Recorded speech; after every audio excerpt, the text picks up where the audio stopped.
जय श्री राधे कृष्णा। आप सभी का अमृत गगन चैनल पर स्वागत है। आज की इस वीडियो में हम सभी सुनेंगे चौथ माता की कथा और साथ में सुनेंगे गणेश जी की कथा। मित्रों, मार्गशीर्ष के महीने की चौथ का हिंदू धर्म में विशेष महत्व है। आज मार्गशीर्ष मास कृष्ण पक्ष की चतुर्थी तिथि है और आज के दिन चौथ माता का व्रत रखा जाता है और साथ ही व्रत कथा भी सुनी जाती है। तो आइए पूर्ण श्रद्धा भाव के साथ चौथ माता की व्रत कथा को सुनते हैं। मित्रों, यदि आपने व्रत रखा है या व्रत नहीं भी रखा है तो इस दिन व्रत कथा को सुनकर पुण्य फल की प्राप्ति की जा सकती है। मित्रों, कथा को पूरा श्रवण करें और कथा सुनने से पहले कमेंट बॉक्स में ओम श्री गणेशाय नमः जय चौथ माता जरूर लिखें। साथ ही यदि आप हमारे चैनल अमृत गगन पर नए हैं तो चैनल को सब्सक्राइब भी जरूर कर लें। तो आइए कथा को पूर्ण श्रद्धा के साथ पूरा श्रवण करते हैं। प्रेम से बोलिए चौथ माता की जय। एक नगर में एक बूढ़ी माँ रहती थी। वह अपने बेटे की सलामती के लिए 12 महीनों की चौथ का व्रत करती थी। हर चौथ को पंसारी से थोड़ा सा गुड़ और घी लाकर 4 लड्डू बनाती, एक बेटे को देती, एक से पूजा करती, एक हथकार के लिए निकालती और एक चांद उगने पर खुद खा लेती थी। एक बार उसका बेटा ताई से मिलने गया। ताई ने वैशाखी चौथ का व्रत रखा था। ताई से पूछा, माँ तो 12 चौथ का व्रत करती है। ताई बोली, तेरी माँ तेरी कमाई से तर माल खाने के लिए 12 चौथ करती है। तू परदेश जाए तो वह एक भी चौथ नहीं करेगी। लड़के को लगा ताई सच कह रही है। घर आकर माँ से कहा, माँ मैं परदेश जा रहा हूँ, यहाँ तू मेरी कमाई खाने पीने में ही उड़ा देती है। माँ ने समझाकर रोकना चाहा पर बेटा नहीं माना। माँ ने उसे साथ ले जाने के लिए चौथ माता के आंखें दिए और कहा, मुसीबत में ये आंखें तेरी मदद करेंगे। वह आंखें लेकर रवाना हो गया। घूमते हुए एक नगर में पहुंचा। उसने देखा कि एक बूढ़ी माँ रोती जा रही थी और पुए बनाती जा रही थी। उसने कारण पूछा तो बूढ़ी माँ ने कहा, बेटा इस नगर की पहाड़ी पर एक दैत्य रहता है। पहले वह नगर में आकर कई लोगों को खाने के लिए मार देता था। अब राजा हर घर से एक आदमी दैत्य के पास भेजता है और आज मेरे बेटे की बारी है, इसलिए रो रही हूँ और उसी के लिए पुए बना रही हूँ। वह बोला, तू पुए मुझे खिला दे, तेरे बेटे की जगह मैं चला जाता हूँ। बूढ़ी माँ ने खीर पुए उसे खिला दिए। खा पी कर वह सो। रात को राजा के सैनिक आए तो बूढ़ी माँ ने उसे भेज दिया। दैत्य के सामने पहुंचने पर उसने चौथ माता के आंखें दैत्य की तरफ फेंक कर कहा, हे चौथ माता, यदि मेरी माँ मेरी सलामती के लिए व्रत करती है तो दैत्य का सिर कटकर गिर जाए। तुरंत दैत्य का सिर कट गया। लड़का वापस आ गया। राजा ने उसे उपहार देकर विदा किया। चलते हुए एक दूसरे राजा के नगर में पहुंचा। इस राज्य में आंवला तभी पकता था जब एक इंसान की बलि दी जाती थी। सिपाहियों ने उसे पकड़कर आवे में चुन दिया। लड़के ने आंखें आवे में डाले और कहा, हे चौथ माता, यदि मेरी माँ मेरे लिए व्रत करती है तो आंवला मेरी बलि लिए बिना ही झट से पक जाए।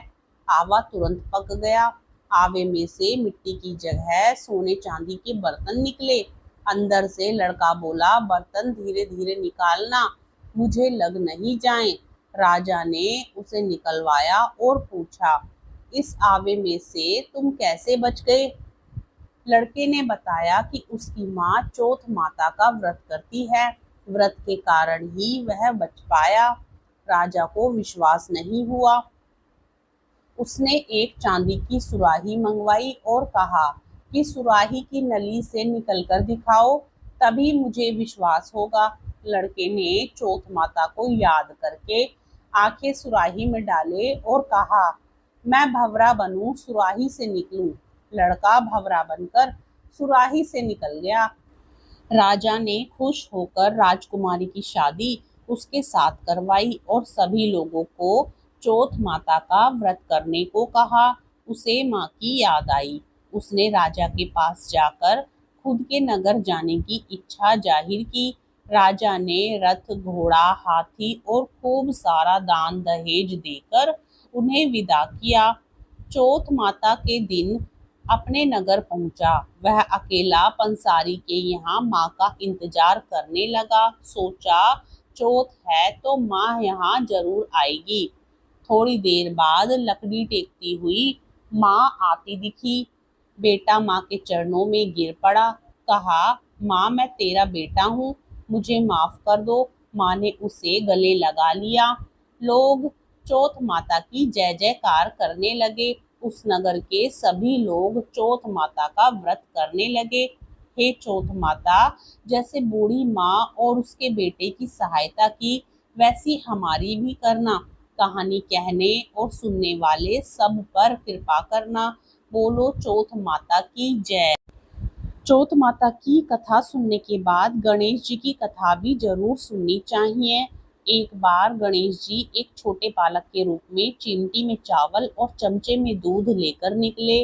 वो हर किसी से कह रहे थे कि कोई मेरी खीर बना दो, कोई मेरी खीर बना दो।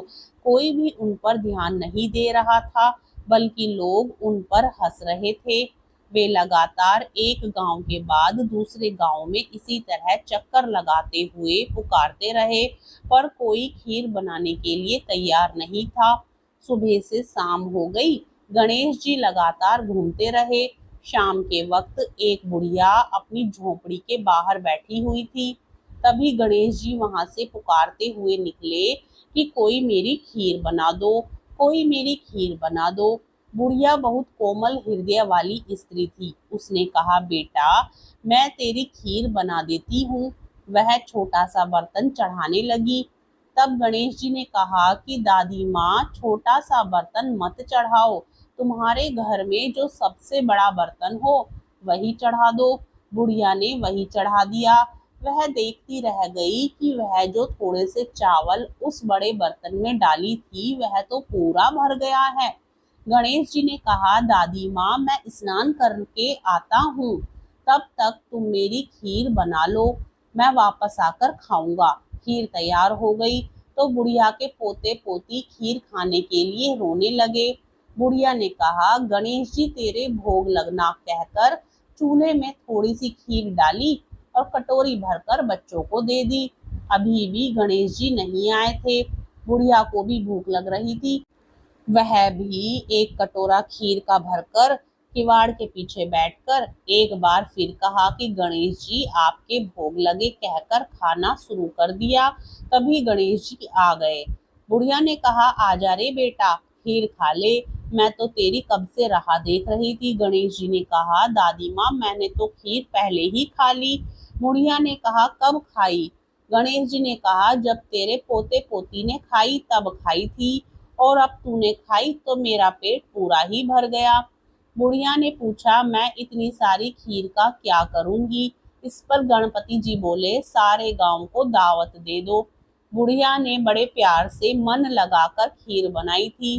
खीर की भीनी भीनी मीठी खुशबू चारों दिशाओं में फैल गई थी। वह हर घर में जाकर खीर खाने का न्योता देने लगी। लोग उस पर हंस रहे थे कि बुढ़िया के घर में खाने को दाना नहीं और यह सारे गांव को खीर खाने का न्योता दे रही है। लोगों को कौतूहल हुआ और खीर की खुशबू से लोग खींचे चले आए। लो सारा गांव बुढ़िया के घर में इकट्ठा हो गया। बुढ़िया ने पूरी नगरी जिमा दी, फिर भी बर्तन पूरा ही भरा था। राजा को पता लगा तो बुढ़िया को बुलाया और कहा, क्यों री बुढ़िया, ऐसा बर्तन तेरे घर पर अच्छा लगे या हमारे घर पर अच्छा लगे। बुढ़िया ने कहा, राजा जी आप ले लो। राजा जी ने खीर का बर्तन महल में मंगा लिया। लाते ही खीर में कीड़े मकोड़े बिच्छू हो गए और दुर्गंध आने लगी। यह देखकर राजा ने बुढ़िया से कहा, बुढ़िया बर्तन वापस ले जा, जा तुझे हमने दिया। बुढ़िया ने कहा, राजा जी आप देते तो पहले ही कभी दे देते, ये बर्तन तो मुझे मेरे गणेश जी ने दिया है। बुढ़िया ने बर्तन वापस लिया। लेते ही बर्तन सुगंधित हो गया। घर आकर बुढ़िया ने गणेश जी से कहा, बची हुई खीर का क्या करें? गणेश जी ने कहा, झोपड़ी के कोने में गड्ढा खोद कर गाड़ दो। उसी जगह सुबह उठकर वापस खोदेगी तो धन के 2 चरे मिलेंगे। ऐसा कहकर गणेश जी अंतर्ध्यान हो गए। जाते समय झोपड़ी के लात मारते हुए गए। झोपड़ी के स्थान पर महल हो गया। सुबह बुढ़िया ने फावड़ा लेकर घर को खोदने लगी तो टन टन करते 2 धन के चरे निकल आए। वह बहुत खुश हुई। उसकी सारी दरिद्रता दूर हो गई और वह आराम से रहने लगी। उसने गणपति जी का एक भव्य मंदिर बनवाया और साथ में एक बड़ा सा तालाब भी खुदवाया। इस तरह उसका नाम दूर दूर तक प्रसिद्ध हो गया। उस जगह वार्षिक मेले लगने लगे। लोग गणेश जी की कृपा प्राप्त करने के लिए उस स्थान पर पूजा करने और मान्यताएं मानने के लिए आने लगे। गणेश जी सबकी मनोकामनाएं पूरी करने लगे। गणेश जी, जैसा आपने बुढ़िया को दिया वैसा सबको देना। विनायक जी की कहानी कहने वाले और आसपास के सुनने वाले सबको देना।